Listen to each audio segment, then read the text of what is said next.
jetzt Prominenz immer wieder daheim beim Kochen und wir haben ja so viel Leute geschrieben, ja, ich kann nicht kochen, weil ich habe zu wenig Zeit. Wir machen jetzt ganz schnell in 10-15 Minuten da, Blätterteig, wir machen so Pizzaröllchen.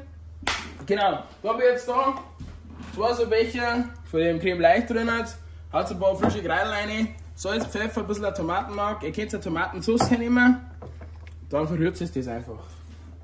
Genau, aber nicht viel Tomatenmark, weil das ist ja absolut sauer und das ist hochkonzentriert, deswegen wir nicht zu viel und das werden wir jetzt gleich da drauf verteilen. Genau. So, jetzt seht ihr es einmal bei meinem Bruder, wie er das macht. Da verstreicht er richtig schön. Macht er gut, der Bruder. Macht er gut. Simon, hast du auch versteckte Qualitäten. Das merke ich schon. Hochweh, weißt du, was muss aufpassen. Wenn ich das schon von dir so gelernt habe, muss man aufpassen. Geh, bei flach halt. So, jetzt habt ihr gesehen, jetzt haben wir uns das schön aufgestrichen da auf unserem Blätterteig. Ich habe jetzt einen Spee genommen. Ihr könnt es aber auch vegetarisch machen, mit zum Beispiel Feta und Spinat, mit allem. Und jetzt machen wir da Käse drüber.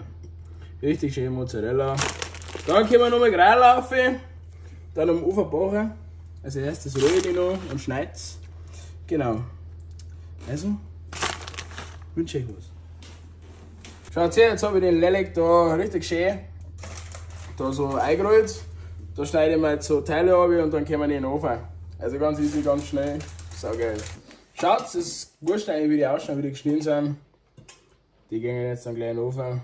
Das wird was richtig Feines, Alter.